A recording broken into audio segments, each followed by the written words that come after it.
Engineering, Magic, and Kitsune. Chapter 23. Fabrication. John looked out the door with a mild frown. Rin had taken to work eagerly, which he didn't expect. Even now she was weeding the central courtyard, putting plants from between the stones with a steady hand, although he did have to stop her from cleaving them with jets of water and blades of ice at first. She had clearly never done any gardening in her life. She didn't even think about dealing with the roots. Her eyes did light up, and she mumbled something about, "That's what my father meant," when he explained it to her, so he supposed that things were working out. Ike and Haru looked like deer caught in the headlights towards the side as Yuki explained the situation, though with the occasional glance towards the enthusiastic dragon-blooded.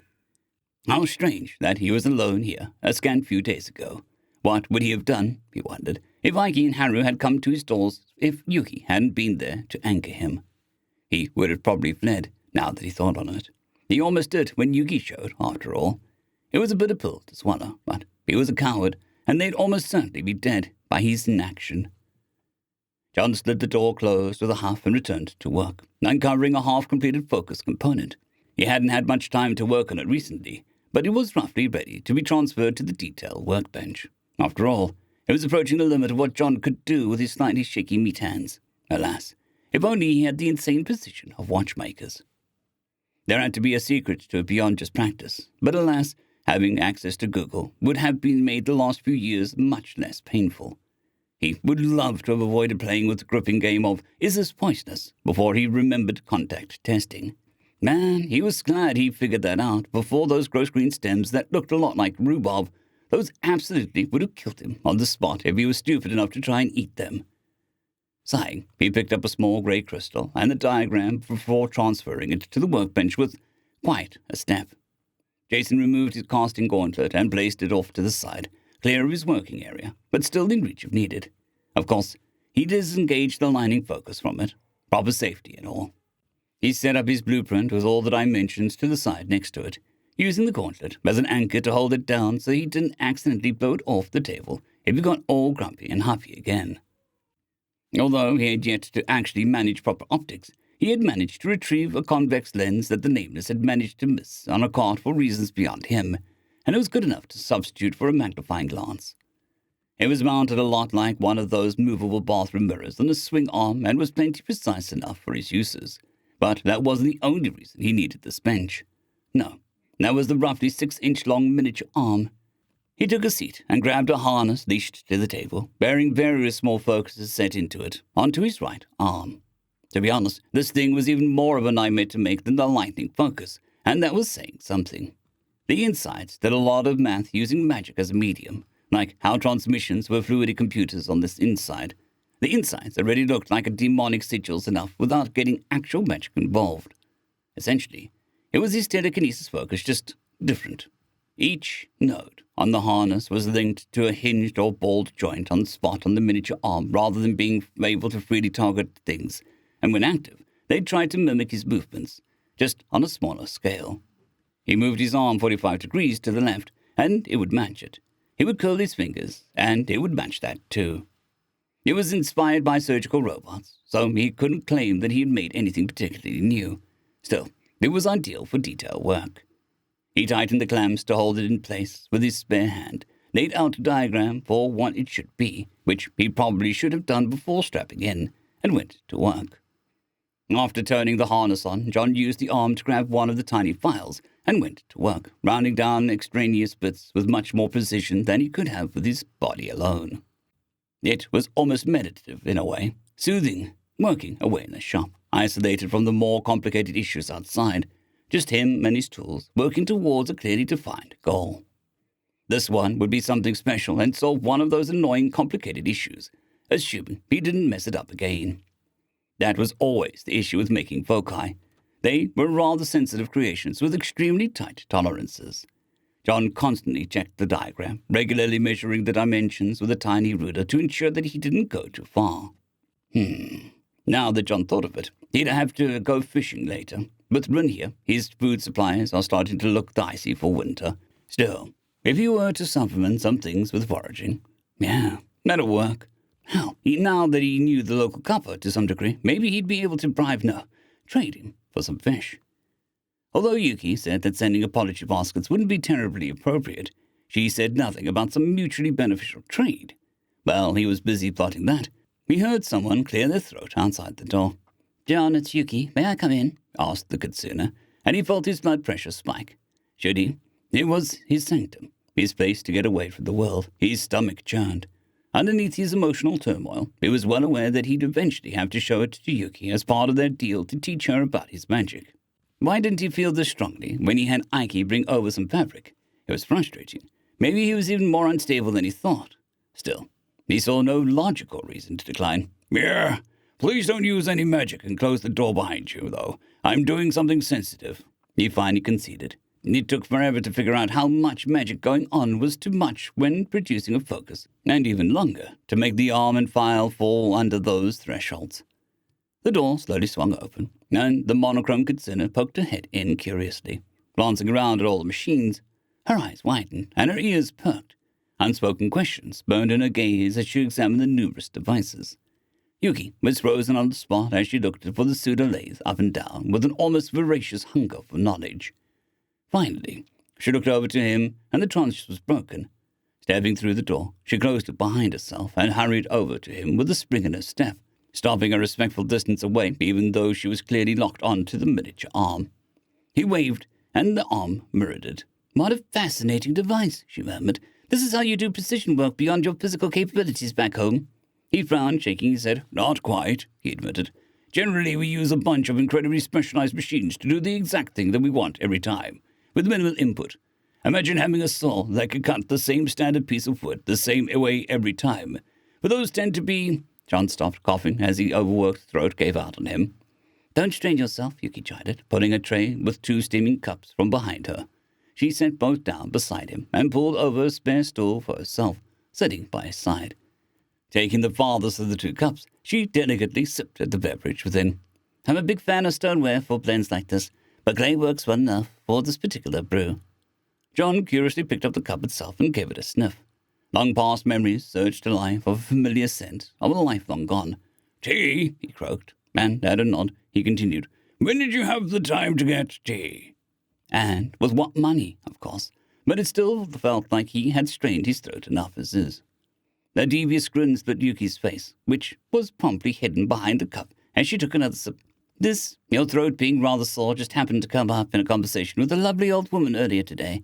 You really should meet her sometime. Believe it or not, she had almost exactly the recipe I would use on hand and was happy to lend me some, in exchange for some of my own blends down the road, of course. Now, drink up before it gets cold." He sighed, eyes drifting back down to the cup. Whatever the blend was, it was borderline black and smelled earthy, almost like caramel in some ways. Taking the cup, he delicately sipped it, eyes widening in shock. It was a deep and rich, nearly malty, bitter too, and he could tell immediately it was absolutely loaded with caffeine. His sweet, long-lost friend.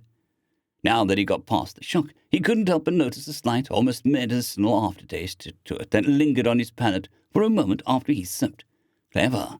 Whatever was in this was likely rather unpalatable, but he could drink this all day.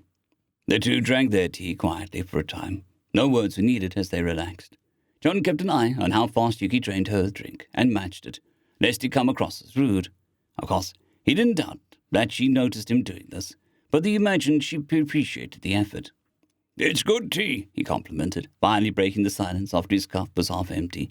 Perhaps it was just his imagination, or his throat was much drier than he thought, but he saw some of the scratchiness and was already gone. Yuki tittered. "You must really miss your caffeine." He groaned. "Yuki, you have no idea. People with my profession back home, we live off the stuff. 3 cups a day at a bare minimum." Her eyes widened. "Truly?" she asked. "You must be as valued as nobility. You must consume a good amount of a farmer's coffee crop yearly on your lonesome." John shook his head, considering how much he should tell her. On the one hand, he still wanted to keep much of his origins on the down low, and letting her in on just how massive industrialization is could be something that gives him away as not of this world. On the other hand, what could she do with knowing that there were machines for picking crops back home? Besides, he was trapped now. If he didn't elaborate, he would be far more suspicious.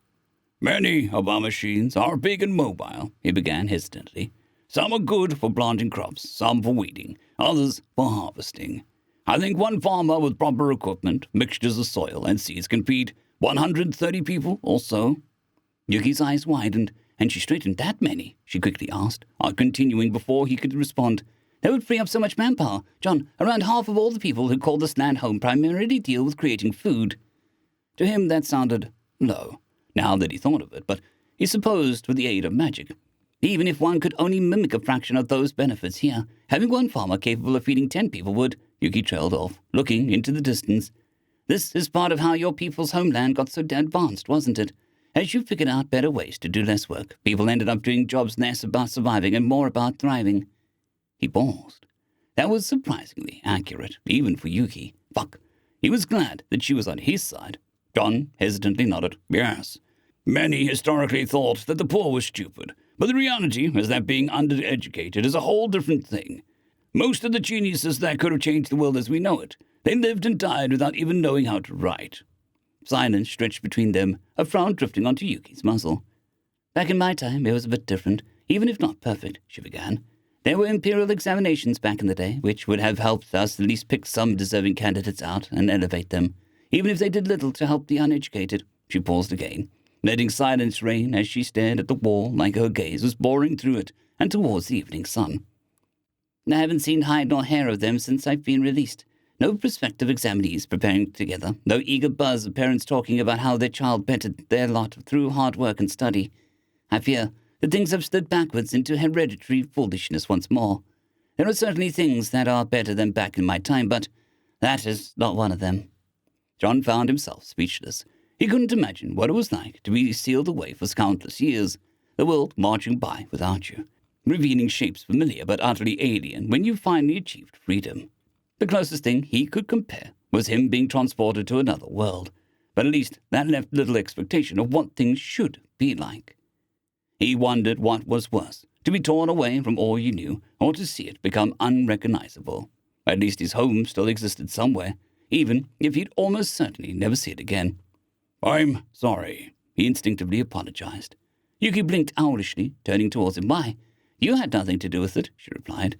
John shifted uncomfortably in his seat. "It just felt like the right thing to say was all. Nobody should be ripped away from their world they knew like that." She searched his expression for a brief moment before a smile flickered back onto her muzzle. "I think this conversation has grown too heavy for my liking. This has already been a rather serious day. What are you working on, if you don't mind sharing?" He eagerly nodded, turning back to his work.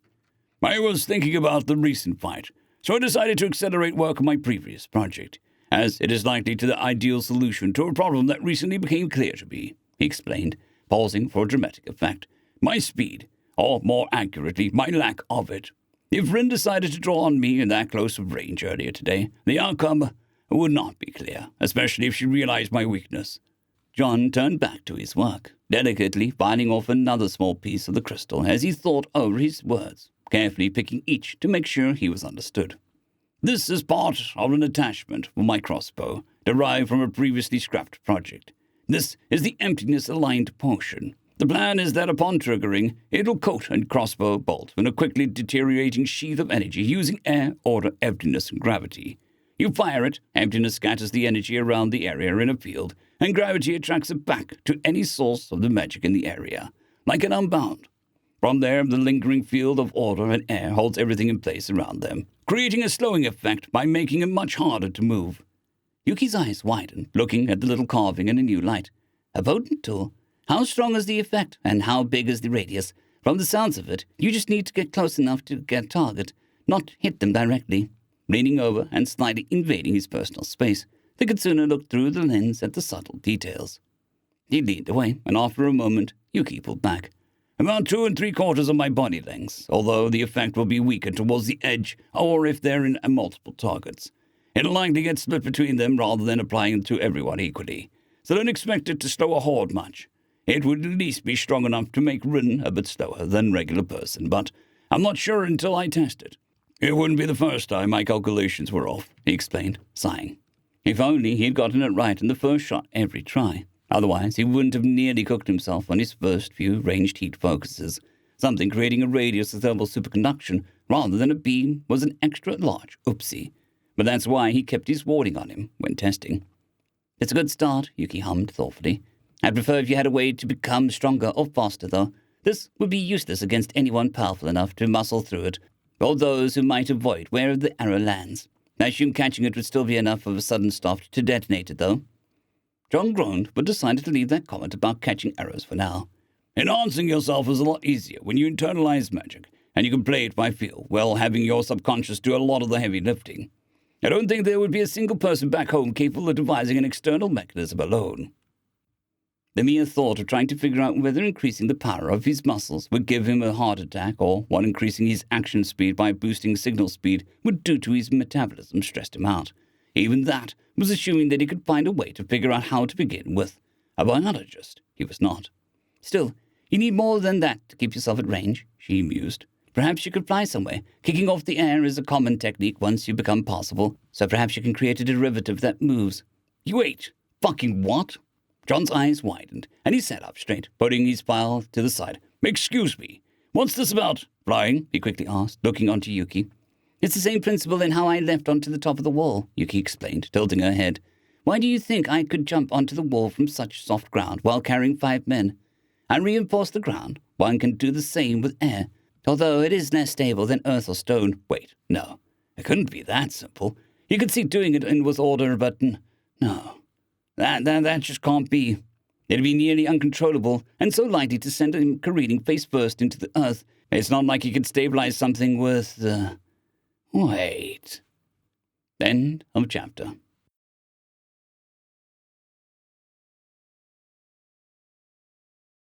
I'd quickly like to thank our Tier 5 channel members, Casper Arnholtz, John Creighton, Manatharia, 050, Dragzoon WRE, and Elijah Silvercross.